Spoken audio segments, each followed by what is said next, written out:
Hey, and welcome to Unlimited Skills. I'm James. I'm Brandon. And we are drafting Unhinged. Let me tell you, James, I had a lot of fun with this. It seemed like a hilarious set. I drafted this last night, and then I drafted it again today, and I wish I could quit regular Magic and just draft unsets for the rest of my life. It would be fun, I think, to go back and draft older unsets after having seen this one played, just to get a feel for how they're different. Yeah, I was curious about that as well. So some people at the table thought I was intentionally going through these very slowly for the camera. But no, I did not look at it. I didn't understand what I was looking at here. I didn't know that Augment and Host was a mechanic. I didn't know that these cards even worked together until somebody told me. Yeah, this is James trying to explain, put them together, and I'm like, I don't know what you're talking about. Yeah, because I couldn't tell him, like... Because I can't talk about his picks, so I can't and I can't give him information outside of the draft. So the best I could do would be like put the. So at that point, I realized that they actually go together. But then I realized I spent so long looking at the first two stupid commons that I was like, whatever, I'll figure it out later. So I just kept going. But yeah, I mean, a lot of these cards you just got to sort of read and process what they do or why they work. Sometimes they do normal things, but they're just worded in a way that is decidedly funny, and then it's confusing. Yeah. Now, I will interject, the first, 5 minutes or so of the video are a little choppy, because I was really struggling to get that glare off of the card. So I'm trying a bunch of different tricks, adjusting the light, the amount of light the camera takes in, and then I finally moved the camera around a little bit, and I tried to minimize all of the jumping around. It's hilarious to me that Blurry Beeble is going in and out of focus right now. So what do you even take here? How do you even make a decision? Oh, I didn't. I just took the rare like I always do. No, I was real excited. I forgot that I got to keep the token and basic land, and I almost just picked the basic land right away. Before I happily got to keep it. The lands in this set are gorgeous. They're so much cooler than I expected. So I took the big idea because, I probably will have less opportunity to play that. Throughout the whole night, I never really got to use it. I made a few Brainiacs, and I never got 3 Brainiacs at the same time to It was kind of use expensive its reroll to thing. tap it, wasn't it? 4 mana. Not awful, but it was 6 to get it out. Yeah. So, I think in this deck, it was my biggest creature that I had also. Read the numbing jellyfish, the Millifish. Millifish? Yeah, that's a good name for it. Yeah. Which I think, well, that's silly. If I'm going to play one of these split cards, I don't even understand how they work. I'm going to do a good one at least, but...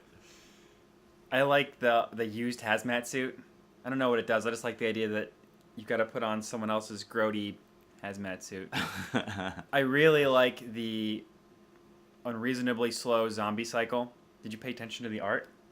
It's the same card, right? Yeah. But 4 different arts. I didn't really pay attention to. It's I know 4 different the seasons. flavor text, I think, is just him slowly saying brains across 4 cards, right? The art is 4 different seasons, and in each season, he's a little closer to the frame. And then in the Christmas one, he's got a Santa hat. So yeah, we totally miss a pick because I was fussing with the camera, and Fussy boy. It ended up being off screen. I eventually get it figured out. You're just going to have to deal with shiny, unreadable cards for a minute. There you go. Yeah, everything was such a shock to me. Every single card was me going, I don't understand. I didn't understand a single mechanic in this. I didn't know crank it? What does that mean?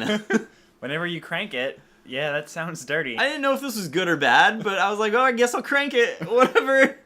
We did learn through play that if you're going to take a bunch of those, what do they call them? Contraptions. You need to take things that let you make a contraption. So I don't know if it was our pod's specific pool or if it was just really bad drafting strategy, but I think I ended up drafting maybe 10 contraption, and then my roommate drafted 8.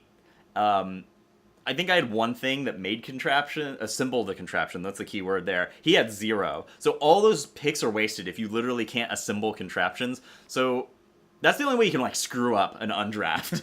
As far as you can waste a bunch of picks on contraptions and not have enough things to actually make them. Mm-hmm. But I did hear from people who played contraptions that they are very good because they're a free effect. And it turns out that free effects in Magic are really powerful. Yeah. Even if they're minor, it's just the fact that you don't have to keep investing mana or anything into them, just every third turn, whatever. So I think as difficult as it is to give strategic advice about a set that's all about goofing around, prioritize assemblers highly, and then pick whatever contraptions you can get in whatever colors you're... No, the assemblers are going to be in colors, and the contraptions are just effects. It is easier to get any generic contraptions towards the end. The rare ones are like obviously good, so they still get picked pretty highly. There were a couple contraptions I saw in action that was like, man, you get that free effect every third turn of the game forever. It's important to not forget, as a lot of people do, that they are artifacts that are in play, so you can still destroy them. That gets overlooked a lot because there's not actually a whole lot of artifact hate. Hey, here's one. I just drafted one, and I don't think I ever used it. Because you just didn't If realize? I cast it, I think I killed a small creature because Sure. they didn't have a contraption or something. Okay. I would say half of my opponents didn't use contraptions at all, maybe because they were just confusing or also just didn't get assemblers. Man, they are real confusing. I had them explained to me 3 or 4 times, and it didn't even start to make sense until I watched somebody do it. Yeah, if you see them in play once, it actually is really simple, and you're like, oh, that's how it works. That's fine. But trying to explain it to somebody, it sounds like you're building an actual machine. You're like, I don't want to learn how to build a small mechanical octopus. One of the gripes I heard from folks before this is that the contraption deck and all of that extra fiddling sounded a lot like energy, and energy was sort of fiddly, and it was this extra resource you had to track somewhere else. How do you feel? Oh yeah. Hang on, this is the turning point. I take this jellyfish, and I go, this is what I'm doing. Because I saw enough of them, I was like, people are not taking this jellyfish, and I'm in a millifish people. Continue. Numbing jellyfish. When it comes in, I roll a 6-sider, and you will mill that many cards. Okay. Mill 6. Oh, I killed it, I'm sorry. Wait, no. Is it... Energy. Energy sucked, you're Yeah. right. So does this suck? No, it would if it were regular Magic, but Okay. it's fun and goofy, so I enjoyed it a lot more than I expected to. Because you're only going to get to play 3 or 4 undrafts, unless your buddy makes a cube or something. Just the fact that it's like a clunky extra mechanic, you just don't care when the whole game is like, woo! Like, I'm gonna roll 2d6 die, and you're gonna do something about it. I don't want to remember that I have 2 energy in real Magic, but I don't care. Throw 50 extra parts over here. It's cool. It's fine. What do you think about the smushy cards? The two. Oh, they're good. I played a lot of them in both of my decks. Yeah. Like, really, they're kind of just like auras, which I don't usually like, but you get pretty good effects out of them. You get a boost as well as some extra triggers from their comes into play ability. We're both looking at duplication device. I don't think I assembled contraptions at all, so I don't remember what it did. Okay. I drafted I drafted, I think, a couple things that assembled, and I didn't play them. Oh, I like a box of free-range goblins. I want to play that in actual EDH. Oh, it seems so good, but if you roll a 1, that is a bad 6-mana spell. And the thing is, if you roll a 6, It's for still not a 6 great mana, 6 it's mana not spell. great, but... Yeah. Oh, I really like Over My Dead Bodies. Yeah, if I went into black, I would have played it. It seemed goofy, and I'm into that. Also, that would have been bad for me if I played with all the milling stuff. They just would have given them a graveyard of monsters to attack me. It would have been bad. But, I mean, I think the card by itself is cool. Yeah. Especially Yeah. with a card that you'll pick up a little later, and we'll talk about that.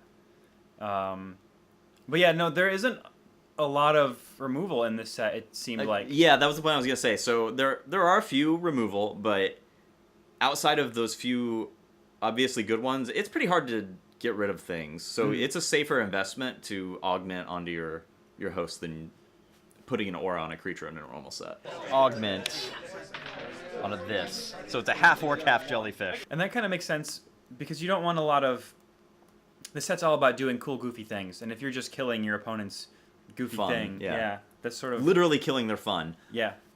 But There's it's another okay, you jellyfish. can't kill all the jellyfish. God, there were so many jellyfish. Back to back. I rolled a lot of jellyfish. dice. There was a lot of dice rolling in all games, but I was just pounding out random dice rolls of milling. I was surprised to see how often dice rolling came up. I sort of expected it to be like, oh, a few cards rolled. No, there are a lot of dice effects. Probably more, I think, than proportionally previous unsets. Every color has a ton of dice rolling. It is a prominent mechanic. Bring a lot of D6. I keep a bag of dice with me at all times. I realized I have a whole bag of dice here. None of them are 6-sided dice. I don't have any D6 in it, so I was borrowing from people all night. It was embarrassing. I like this cycle of blank in show. I think all those cards are really funny. Which is like I different. didn't realize it was a cycle. Yeah. I noticed the green one, but They might all be green, but they're all like different big monsters set up at like an animal show. There's one for like Baloths, and there's an elephant and some Tuskers. okay. So far I've gotten basically a bunch of right halves of. Yeah, I halves. noticed you didn't have There's a lot V of in left that word. halves. General consensus, there's a lot less of them, and the reason for that is they don't do anything by themselves. You have to have a host creature, or that augment card doesn't do anything. Right. So you're definitely, if you end up with too many of those in your deck, you are setting yourself up to just be sitting with dead cards in your hand. And I imagine from a design perspective, that was deliberate because they didn't want people to get excited about the left half of the card and not have enough right halves. So they just make a lot of right halves. Yeah, definitely. And the thing is, they're all fine. Yeah. They're all fine all seem anyway. cool. They come into play and do a thing, and they're an all right size for their cost. I wish Baron von Count looked a little bit more like the Count from Sesame Street. That seemed like a missed opportunity. Well, I think it's intentional that it's referencing him. Okay. So I didn't know what either of those cards did. Ineffable Blessing, I found out, has a bunch of different versions. It can do. There's 4 different versions of it by the same name. They're similar and draw you a bunch of cards. I took the Baron just because it was the Count. Like I ended up playing. Lets you.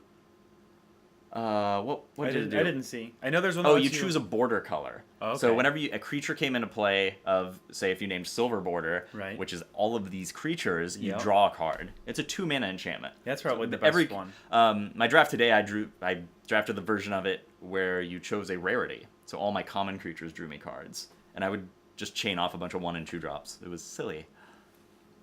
Yeah, see, there's another. It's like another best in blank. Oh, there's a Robo. God, I want something. a Robo Pony. I like Robo Kittens myself. Did you get to? Oh, you don't do high fives. I was gonna ask if you got to high five anyone I got a today, but- strict no high five policy, and this goes way beyond and this mechanic. This goes back to the days of the cavemen, when it's the only way two cavemen could. You take this card that I like, the Graveyard Bodyguard, where all graveyards are also your graveyards. Yeah. So that would have been really cool with the black card you took, where all creatures in all graveyards. That would have are- been incredible. That just would have been a kill. Yeah. I put that in my deck, and I ended up cutting it because the only time I almost cast it, I realized it would have been boring and not super cool. Oh. What would have made it boring? It just would have been a big creature. Oh, yeah, Like, at its best, it's a big vanilla thing for 6 mana. sure. Like, it has synergies if you Oh, have yeah. other graveyard stuff. That's cool. But in my otherwise, deck, it's just a nah. big vanilla creature. Yeah. There's another jellyfish. Okay, yeah. The jellyfish would have been good, but I think it's probably going to table, and also I need more left halves. Mm-hmm. And that's a pretty... I think that red one not only is aggressive if you want to kill them, but is a good way to consistently trigger stuff. Because it's oh, look, there's the countdown is at 1. The countdown is at 1. Let's talk about this card for a moment. It's pretty dumb. If you have the right deck for it, it can be in your favor. I did not, and I knew that, but I left it in my deck all night anyway because it's fun. Who cares? I got to cast it repeatedly, and every time I just lost. It was like immediately. It was me playing it. They would maybe play a 1-drop and then just hit me before I could play a blocker. The end. Because your deck was like a couple of 1-drops and a couple of 2-drops. My deck was super slow. It was And not made to hit somebody for 1 damage. You had a squirrel at 3, and then you had a bunch of 4 and 5 drops. Yeah. That squirrel at 3 was real good though. What squirrel? I don't It even got remember. plus X. Oh, that's 2 mana. That was That's 2 That was mana? my only chance of actually potentially killing them. So I largely just cast a 5-mana sorcery repeatedly to double the damage to myself for the rest of the game. I always lost immediately after. This guy seemed really strong. Accidentally strong. Yeah. I think I was playing him wrong, Oh. though. I was triggering that effect when I augmented him. I don't think it technically comes into play. It's changing the characteristics of the card that's in play. Oh, We had some sure. debate. We couldn't actually find on the release notes exactly what the answer is, but we talked about it for a while, and we were pretty much in agreement that it doesn't trigger like it came into play because it's not a new artifact. It's just making something else an artifact. Right. Anybody that wants to solidify that one way or the other, please do. Yeah, if you let us know, mention in the comments. Or you could have made a steam-powered jellyfish. That wouldn't have been very good, though. 5 mana to mill him for a die roll. That would have been fine. Also, I was pretty defensive. I probably should have taken steam-powered. Because it doesn't do anything but just make it big, right? Yeah, and then 5 mana will activate its ability. Oh. Yeah. Oh, yeah, that would have been fine. I think Wall of Fortune's what I want here, right? Yeah, you should I want have. to fix those. I wish I got more Wall of Fortunes. I believe I only got one. Was it a creature, too? It's a 0/4 wall. Oh, and then you yeah. can tap any of your walls to really? reroll dice. Oh, yeah, you should have taken that card. That card would have been real good for your deck. Neither of those would have been good. What do you take something dumb instead, I'm sure? Probably. Sounds like me. Oh, you take the Twiddle... Do I really? Twiddle Dick Charger. It's because I have no idea what I'm doing. I didn't pay attention. Yeah, I should have taken that wall. Huh. There is strategy in an unset. Oh, look, I could have had 2 of them. Ah, ruined. Oh, everybody loves asking me for the high five when it that gets left hanging is 'Cause they cast. know Because they're I'm gonna not get- playing favorites. Right? I'm not high-fiving people. Mm-mm. You're just going to leave them hanging. I tried to get a high five from a girl at work the other day. It was the saddest, most limp-wristed. I would have preferred that she does not high five me. I would have preferred that I was it that was left hanging. You could have had haste. I needed it. I was moving real slow that day. I was trying real hard not to work. I'm on vacation now. I don't have to be back at work until 8 days from now. You are going to play so much un. At least one draft. Here I am trying to figure out how these cards work since I did Is no this, research. Is this an artifact? Is it still an artifact when you... I think we decided Yeah. that when you put a left half on that card, it is still an artifact. Yes, then that's the point of that. Oh, the magic word is fun removal. Mm-hmm. Oh, Is it really? Yeah. Be careful with the word you choose, because when you whisper it, it could be weird. The magic word is gerbil.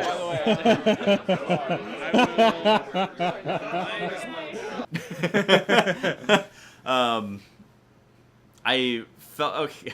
I played it on my opponent's. I forget what the name of it, but the 3/2 beaver. Okay. And then I decided the word, like without thinking, I was like, the magic word is beaver. And then as I'm spinning the rest of the match, going beaver, beaver. Yeah, I felt weird. One of Amber's favorite songs has... It was the a song- female player I'd just met for the first time. You will never see her again. If you were watching this video, mysterious female player. I'm so sorry. So sorry. But that's playing Magic with Brandon. That's just what you get. Yeah. Oh, give me 5. Oh, he's doing it. All right, 30 seconds. Okay. Gotta get some high fives. Go. Go. High five. Sweet. I'll take it.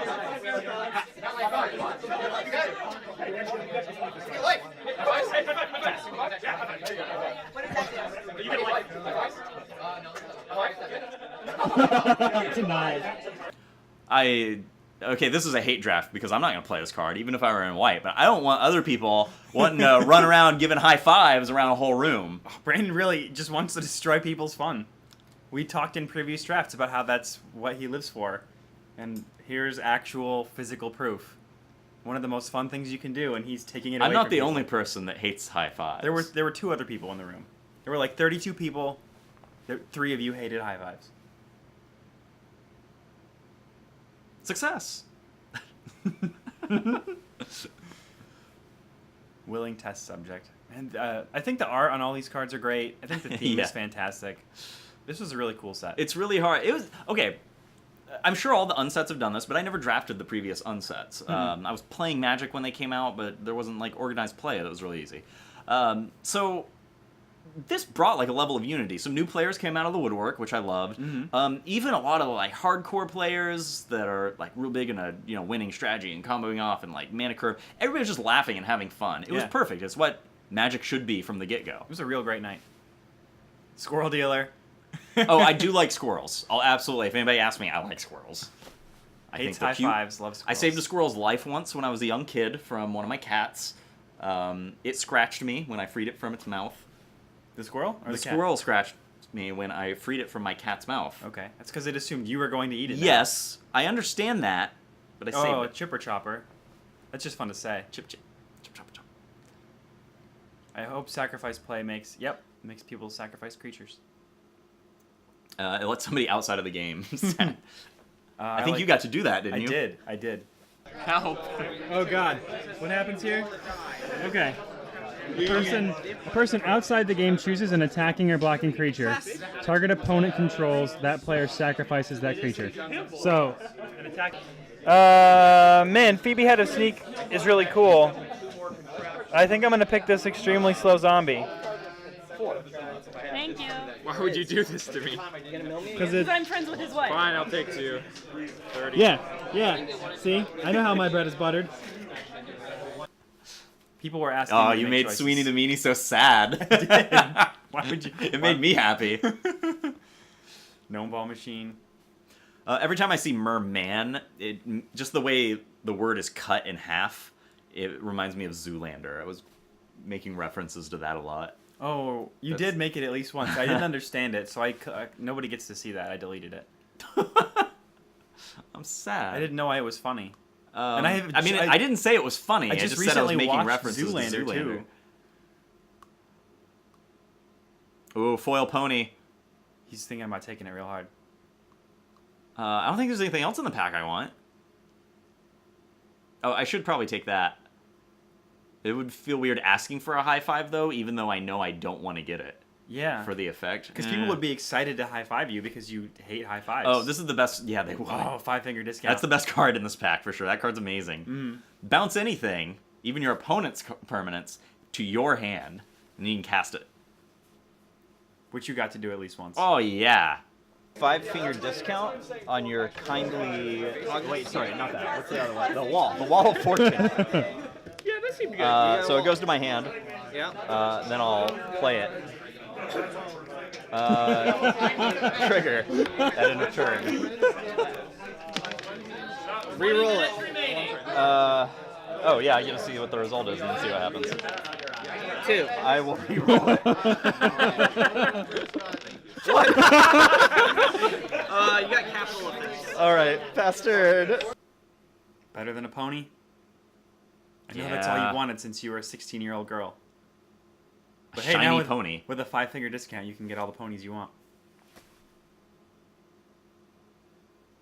Look at that swamp, man. They are so much cooler looking. Oh, I was so excited! Kruk's other thumb!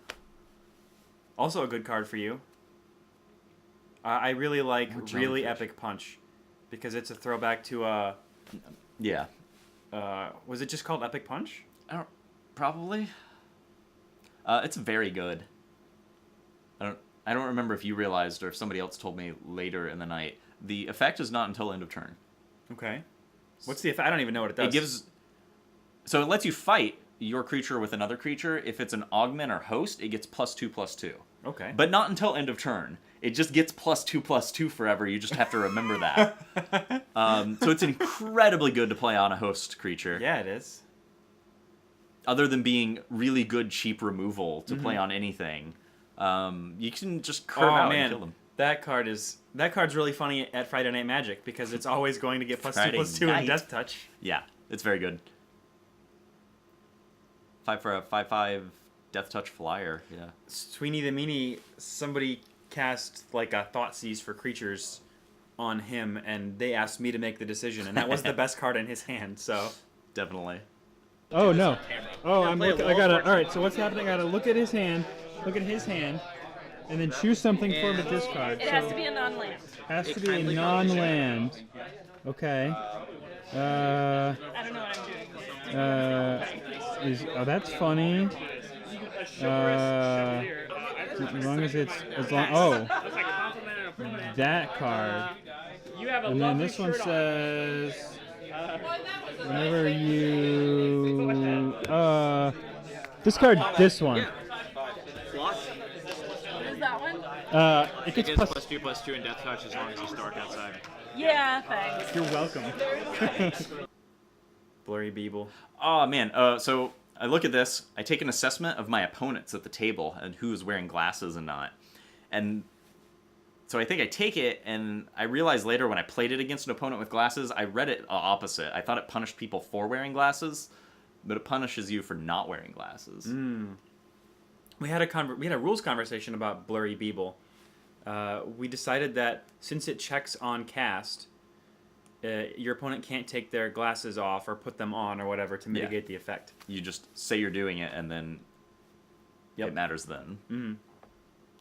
But then a question came up as to whether or not taking off your glasses or putting them on was part of the stack. Definitely not true, but even if it's a state-based effect, it doesn't matter. Okay. No, that was true. We had that conversation. We weren't able to come up with an answer.